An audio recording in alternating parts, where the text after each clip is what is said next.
Just wanna share a message to all of you. Ito yung pinaka-importanting mensahe na maririnig nyo sa buong buhay ninyo. So, di naman siguro kawalan sa inyo yung ilang minuto ng buhay ninyo para mapakinggan tong message na to.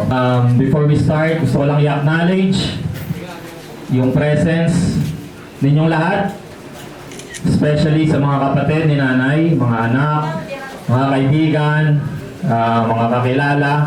Maraming salamat po sa inyo. Bago namin dalhin si nanay sa ospital, sa ER, nakita ko kung gaano siya kapayat dahil isang linggo na siyang hindi kumakain, hindi nakakatulog ng ayos. And hanggang sa huling paghinga niya, nasa tabi niya ako. Literal na hanggang sa huling paghinga niya, nakita ko siya. So dumating sa point na, kasi 4 AM siya namatay. Pagpatak ng 3 AM, gasping na siya. So ang hininga niya, ganun na. So nakita ko yung hirap ni nanay. So sabi ko sa sarili ko, balang araw, dadating yung panahon, yung araw, na tatanda din ako, manghihina, eventually mamamatay. Lahat tayo dadating sa punto na mamamatay tayo. Yung nanay nyo, na mahal ninyo, yung tatay nyo, mahal na mahal ninyo, lolo't lola nyo, yung mga anak nyo, lahat yan papanaw. What I mean is, everything in this world is temporary. Lahat ng nakikita nyo ngayon, temporary lang yan. Nung nakita ko si nanay, grabe yung paghihirap niya. Isipin nyo, isang araw na tayong puyat, sobrang sama sa pakiramdam. Si Nanay Lete, 3 araw, walang tulog. Hindi kumakain. And then yung lumabas sa medical niya, yung pain na nararamdaman niya, may bukol kasi siya sa ovary. Yung pain na nararamdaman niya, 8/10. Imagine that. Yung 3, napakasakit na nun. Yung lumabas dun sa medical, 8/10. Ganong kasakit. She's in so much pain na yung pagka-grab niya sa kamay namin ay sobrang higpit. Pero natawa siya. Tinatanong namin siya, Nay, masakit? Kaya yan. Nay, nahirapan kayo huminga? Kaya yan. Ganon siyang katapang. So ilang araw tumatak sa isip ko yun. Hindi nawala sa isip ko yun. Hindi ako makatulog. Kasi hanggang sa huling hininga niya, nasa tabi niya ako. Bakit ko sinishare sa inyo to? Lahat ng nakatingin dito, hindi nyo alam kung buhay pa kayo bukas. No, 155,000 na tao ang namamatay. Every single day. Maaaring mamatay na kayo mamaya. Sa pagtulog nyo, hindi nyo alam.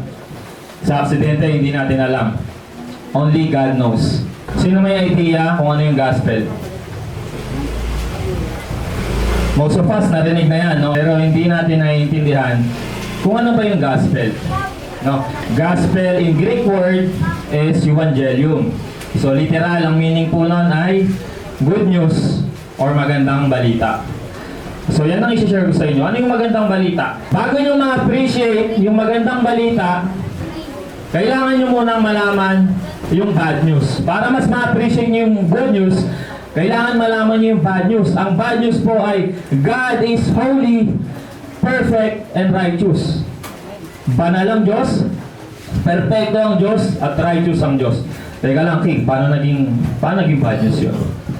Bad news sa ating lahat yun. Because we're not. Walang perfecto sa atin. Lahat tayo nagkasala. Sabi sa Bible, for all have sinned and fall short of God's standard. Nagsinungaling ka na ba sa buong buhay mo? Hellbound ka na. Lahat tayo nagsinungaling, kahit white lie pa yan. Deserve mo nang mapunta sa impyerno. Yun ang bad news sa atin. No? Walang sino mang tao ang kayang iligtas ng sarili niya. Kasi madalas sa atin, mabuting tao ako. Hindi naman ako pumapatay ng tao. Hindi naman ako gumagawa ng malalang krimen. Mabuting tao ako, mapupunta ako sa langit. Maling-mali yan. Yan ang magdadala sa inyo sa impyerno. Bakit? Hindi ka pumapatay ng tao? Sabi sa Bible, he who hates his brother is a murderer. So kung nagalit ka na sa isang tao, pumatay ka na sa puso mo. Ganon kataas yung standard ni God. No? Yun ang bad news sa atin. So ano yung good news? Ito yung good news. Lahat sa inyo, sigurado ako narinig na si Jesus ay namatay sa cross. Tama? Narinig nyo, namatay siya sa cross, di ba? Pero, majority dito, hindi naiintindihan. Bakit nga ba namatay si Jesus sa cross? Anong ibig sabihin nun? Ano yun para sa atin? Madalas sa atin hindi naintindihan yun. Sabi sa Bible, ang kabayaran ng kasalanan ay kamatayan. The wages of sin is death. Yun yung penalty. So, kung nagsinungaling ka na sa buong buhay mo, kailangan mong pagbayaran yon sa pamamagitan ng kamatayan. No?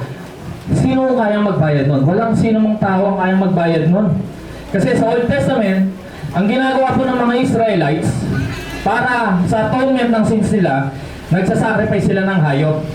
No? Pero yon for 1 whole year lang yon. So after 1 year, magsasacrifice ulit sila ng mga hayop para sa kasalanan nila. Pero hindi totally na mawawala yung kasalanan nila.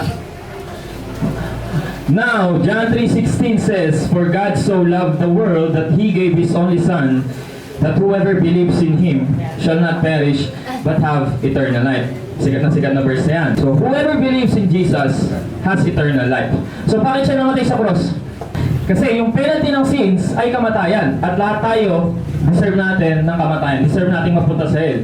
Dahil kahit sinong tao dito, walang perfecto. Lahat tayo nagkasala. Kaya, ang last word ni Jesus sa cross, sabi niya, "It is finished." Tetelestai.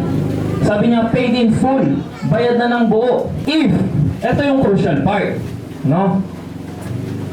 If you put your faith in Jesus, kapag nilagay mo daw yung buong pananampalataya mo sa Kanya, buong puso mong pananampalataya sa Kanya, hindi dahil mabuti kang tao. Yung iba dyan, pag tinanong mo, bakit ka mapupunta sa langit? Kasi mabuting tao ako. No, sabi ni Jesus, no one is good but God is good only. Ang Diyos lang mabuti. Dahil nagkasala kapatid, hindi po kayo kayang iligtas ng mabuting gawa nyo. Sabi sa Isaiah, ang mabuting gawa natin ay maduming basahan lang sa harap ng Diyos. Kailangan po nating ilagay ng buong puso yung pananampalataya natin kay Jesus. Dahil sabi sa Bible, whoever believes in the Son has eternal life. So, bakit ko sinasabi to? Katulad ni nanay, lahat tayo dadating sa point na manghihina, tatanda, mamamatay. You may not even realize it right now kasi malakas pa kayo, masaya pa kayo sa buhay nyo, may pera kayo. Dadating sa point, manghihina kayo, tatanda kayo, mamamatay. The greatest question in our lives is, bakit nga ba ako nandito? Bakit ako nabubuhay? Napatingin na ba kayo sa kalawakan? Ang laki ng kalawakan, no? Anong ginagawa ko dito? Anong purpose ko dito? The Bible gives us answer. So, importante rin magbasa tayo ng Bible kasi alam nyo ang acronym ng Bible, BIBLE. Basic Instruction Before Leaving the Earth. Kasi ngayon, pag nagbasa ka ng Bible, corny ka, nakakatawa ka, hindi ka bilong sa mundo. Kasi ang pagbabasa ng Bible corny, hindi. Maling-mali po yun. Si Satan, ang number 1 goal niya is hatakin tayo papunta ng perno. Dahil alam niya na saan siya pupunta eh. So ang gagawin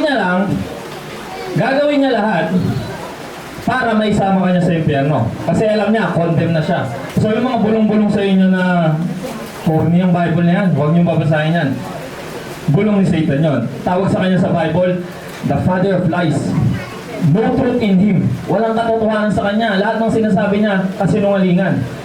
Tawag sa kanya sa Bible, the prince of air.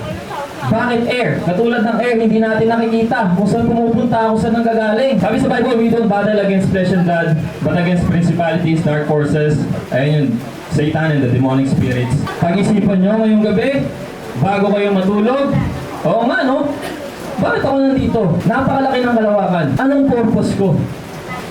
Bakit ako nabubuhay? Binigyan tayo ng sagot sa Bible, no? Na merong next life. May next life pong naghihintay sa atin. Dalawa lang yun. May eternal life na naghihintay sa atin. It's either you go to heaven or you go to hell.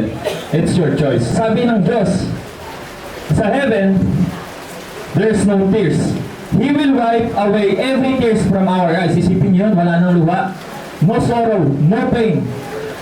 Hindi nyo naisipin yung mga bill na pinaproblema nyo buwan-buwan.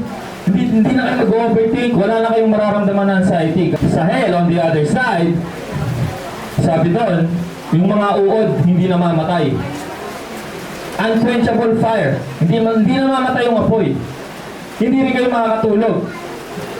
Imagine niyo, isang araw lang kayo magpuyat. Ang sama-sama sa pakiramdam.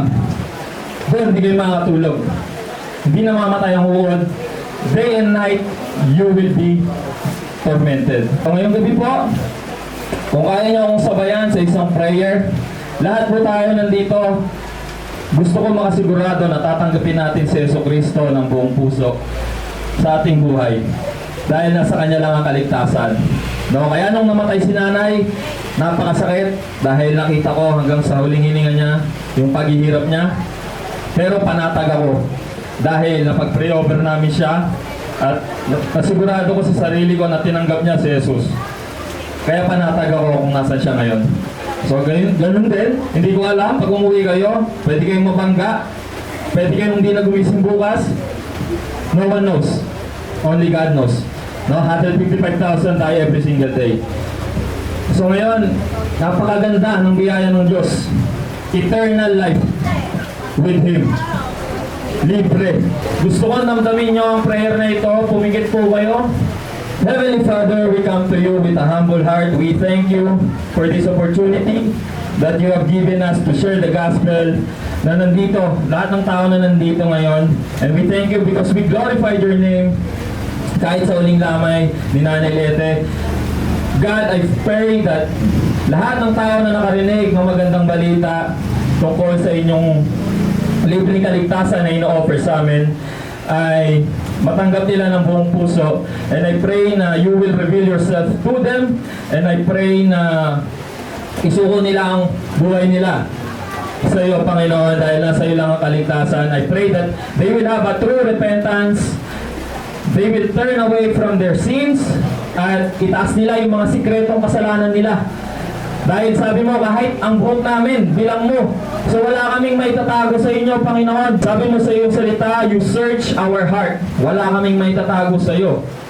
I pray na tanggapin nila ng buong puso ang gospel na ito. Tanggapin nila na ikaw ang kanilang Panginoon at tagapagligtas. Maraming salamat po. In the mighty name of Jesus we pray.